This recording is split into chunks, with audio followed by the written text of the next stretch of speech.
আমার নাম তুহিন, আমি চাঁদপুরে থাকি। ঘটনাটি ঘটে আজ থেকে ৩ বছর আগে, ২০১৫ সালে। তখন আমি ইন্টারমিডিয়েটের ছাত্র। চাঁদপুর সদর থেকে আমি নানুবাড়ি, আমার খুব বেশি দূরে নয়। আমরা প্রায় ৮ বছর আগে শহর থেকে পরিবার সমেত নানুবাড়িতে শিফট হয়েছি। আবার আমার বাবা একজন প্রবাসী, তখন থেকে নানুবাড়িতেই বড় হয়েছি।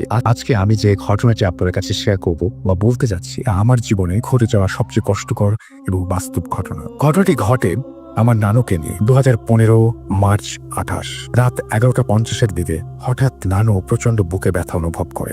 আমার মা যদিও নিজে অনেক চেষ্টা করে ব্যথা ভালো করার জন্য, কিন্তু কিছুতেই কোনো কাজ হয় না। প্রায় ১ ঘন্টা পর যখন নানুর অবস্থা প্রায় আশঙ্কাজনক, তখন আমার মা উপায় না পেয়ে প্রতিবেশীদের কাছে যান। অনেক কষ্টে একজন সিএনজি ড্রাইভারের নাম্বার জোগাড় করে ওনাকে আসতে বলে। আধা ঘন্টার মধ্যে সিএনজি চলে আসে। আমি আমার মা নানুকে নিয়ে সিএনজির পেছনে বসি। যথারীতি চাঁদপুর সদর থেকে চাঁদপুর সদর হাসপাতালে পৌঁছাতে ৪০ মিনিট লেগে যায়। আমার নানুকে দ্রুত জরুরি বিভাগে ভর্তি করা হয়। অক্সিজেন মাস্ক লাগিয়ে দেবার পরে দ্রুত ইসিজি করা হয়। অবস্থা অনেক খারাপ থাকার দরুন ডাক্তাররা ওনাকে ভর্তি করতে অনিচ্ছুক ছিলেন। আমাদের পরামর্শ দিলেন দ্রুত রোগীকে ঢাকায় নিয়ে আসার জন্য, কিন্তু রাত তখন প্রায় ১টা ৩০। এই সময় ঢাকা নিয়ে যাওয়া আমাদের পক্ষে সম্ভব ছিল না। তাছাড়া আমার মা আর আমি একা। আমার মা কোনো উপায় না পেয়ে বড় আঙ্কেলকে ফোন করলেন এবং নানুর শারীরিক অবস্থা সম্বন্ধে আঙ্কেলকে জানালেন। যেহেতু আঙ্কেল থাকতেন চট্টগ্রাম, তাই ওনার আসাও সম্ভব ছিল না। উনি আমার মাকে পরামর্শ দিলেন যেভাবে হোক আজকে রাতটা অন্তত যেন হাসপাতালে রাখা হয়,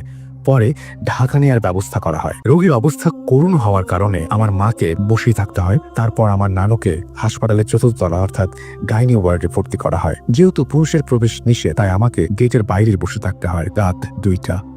গেটে একটু দূরে কিছু পুরনো কেচি গেট পড়ে আসছিল, সেখানে আমি বসলাম। হঠাৎ আমি লক্ষ্য করলাম আমার পাশে কেউ একজন চাদর মুড়ি দিয়ে বসে আছে। আমি ভাবলাম হয়তো ওনার কোনো রোগীর ভেতরে আছে। এই ভেবে আমি ওখানে বসে ঝিমোতে লাগলাম। তুহিন, এই তুহিন। হঠাৎ আমার মায়ের ডাকে আমার ঝিমুনি কেটে গেল। আমি দৌড়ে গেলাম গেটের কাছে। যেহেতু গেটের তালা ছিল, আমি ভেতরে প্রবেশ করতে পারলাম না। আমি বললাম, কি ব্যাপার, নানু কেমন আছে? মা বলল, ইঞ্জেকশন এবং স্যালাইন দিয়েছে, এখন ঘুমাচ্ছে। আত্মীয়দেরকে ফোন দিতে ব্যালেন্স প্রায় শেষ।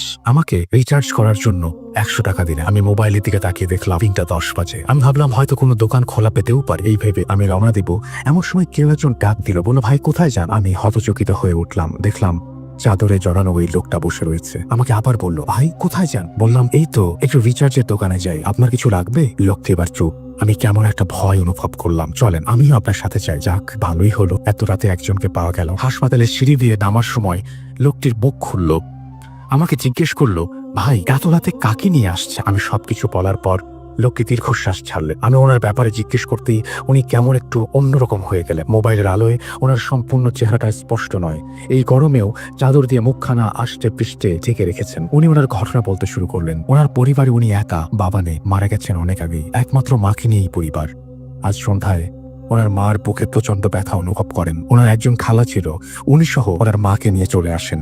যথারীতি 10টার পর গেটটি বন্ধ করে দেওয়া হয়। মহিলা ওয়ার্ডে কোনো পুরুষকে থাকতে দেওয়া হয় না। ওনার মা নাকি এর আগেও এমন কয়েকবার হয়েছিল, কিন্তু অন্যবার ওষুধ খেয়ে ভালো হয়ে যেত। এবার ব্যথা এত বেশি ছিল যে হাসপাতালে আনতেই হলো। কথা বলতে বলতে আমরা মেইন রোডে চলে আসলাম। কয়েকটা ফার্মেসি আর হাসপাতালের কিছু দোকান খোলা ছিল, কিন্তু ছিল রিচার্জ করার দোকান সব বন্ধ। আমি আর উনি হাঁটতে হাঁটতে প্রায় বাস স্ট্যান্ডের কাছে চলে আসলাম, কিন্তু কোনো লোডের দোকান খোলা ছিল না। তাই বাধ্য হয়ে হাসপাতালে ফিরতে শুরু করলাম। হঠাৎ উনি বললেন, ভাই আমি আর যাবো না, তুমি চলে যাও। আমি আশ্চর্য হয়ে জিজ্ঞেস করলাম, কেন? উনি গোঙাতে গোঙাতে বললেন, আমার মা আর বাঁচবে না, ওনার সময় শেষ হয়ে এসেছে। এটা কি বলছেন আপনি? আমি আশ্চর্য হয়ে জিজ্ঞাসা করলাম। উনি আমাকে কিছু বলার সুযোগ না দিয়ে খুব দ্রুত হাঁটতে লাগলেন। আমি ওনার সঙ্গে সঙ্গে হাঁটার চেষ্টা করলাম, কিন্তু আমি সর্বশক্তিতে দৌড়েও ওনার কাছে যেতে পারলাম না। ভাই, ও ভাই, ভাই দাঁড়ান, আরে দৌড়াচ্ছেন কেন? কথাগুলো বলতে বলতে আমি হাঁপিয়ে গেলাম, কিন্তু না, উনি এতটুকুও থামলেন। আমার চোখের সামনে কেমন অস্পষ্ট ভাবে হাওয়ায় মিলিয়ে যেতে লাগলেন। গভীর রাত, মোবাইলের ফ্ল্যাশ লাইটটাও আমার একমাত্র সম্বল। ওনার এমন আচরণে আমি বিস্মিত হয়েছি ঠিকই, কিন্তু খেয়াল করিনি কখন উনি আমায় ছেড়ে অনেক দূরে চলে গেছেন, অনেক দূরে। দ্রুত আমি হাসপাতালে ফিরে যাই। পরিমরি করে হাসপাতালের সিঁড়ি বেয়ে 4তলায় উঠি। কই, কোথাও কোনো মানুষের চিহ্ন নেই। একটু আগে চাদরে মুড়ি দেয়া লোকটা সেখানে নেই। আমি ভাবলাম হয়তো এখনো আসেনি লোকটা। এই 7-5 ভাবতে ভাবতে ওই পুরোনো কেচি গেটের সামনে বসে চিমুতে লাগলাম। ভোর 6টা 20। হঠাৎ আমার ঘুম ভেঙে যায়। আমি আমার মায়ের ফোনে রিং করি, নানুর অবস্থা সম্পর্কে জিজ্ঞাসা করি। মা বলল এখন কিছুটা ভালো। আমি ওদিক দিয়ে তাকিয়ে চাদরে মুড়ি দেয়া লোকটাকে দেখতে পেলাম না। 8টা 30। গেট খুলে দেওয়া হয়। অনেকেই আমার পরিবারের সাথে দেখা করতে গেটের কাছে ভিড় জমান। আমিও দ্রুত ভিতরে গেলাম, গিয়ে নানুকে দেখলাম স্যালাইন আর অক্সিজেন মাস্ক দিয়ে রেখেছে। একটু পর ডাক্তার আসবে, তাই আমাকে আবার বের হয়ে যেতে হবে। আমার নানুর পাশের বেডে একজন বয়স্ক মহিলাকে রাখা হয়েছে। উনি নাকি ভোর থেকে একটুও নড়ছেন না। নার্সদের ধারণা হয়তো বেশি স্যালাইনের কারণে ঘুমে আড়ষ্ট হয়ে গেছেন। কিন্তু ঘটনা ঘটে ভোর 10টার সময়, যখন ডাক্তার এসে দেখে ওরা হার্টবিট নেই। ওনার নাড়ি টিপে দেখেন না, জীবিত নেই, উনি মারা গিয়েছেন। লাশটা নরম হতে শুরু করেছে। রোগীর সাথে তার বোন এসেছিল, উনি কান্নায় ভেঙে পড়েন। লাশটা অল্প কিছুক্ষণের মধ্যেই হাসপাতালের বেড থেকে অ্যাম্বুলেন্সে করে নিয়ে গেলেন ওনার বোন। আমার মায়ের সাথে নাকি গত রাত্রে অনেক কথা হয়েছিল ওনার। সে সূত্রে আমি জানতে পারি ওনার এক ছেলে ছিল।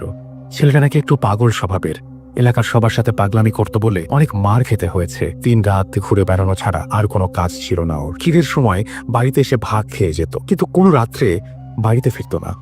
কিন্তু কয়েকদিন হলো ওর কোনো খোঁজই নেই। অনেক খোঁজাখুঁজির পর ওকে একটা কচুরি পানার ডোবায় পাওয়া যায়। পচে কোলে চেহারা এত বিচ্ছিরি হয়ে গিয়েছিল যে লাশটা দেখেও সবাই ভয় পেয়ে গেছে। কিভাবে ও মারা যায় তা কেউ বলতে পারেন। হঠাৎ আমার গতরাত্রে ওই লোকটার কথা মনে পড়লো। আমি আর কিছু চিন্তা করতে পারলাম না। তাহলে কি ও আর ছেলে গতরাত্রে আমার সাথে কথা বলেছে? আর বারবার সেই একই কথা, আমার মা আর বাঁচবেন না, আমার মা আর বাঁচবেন না, আমার মা আর বাঁচবেন না। আমি আজ পর্যন্ত এই ঘটনা কাউকে বলি, জানি কেউ বিশ্বাস করবে না, আমার মনের ভুল বলে উড়িয়ে দেবে।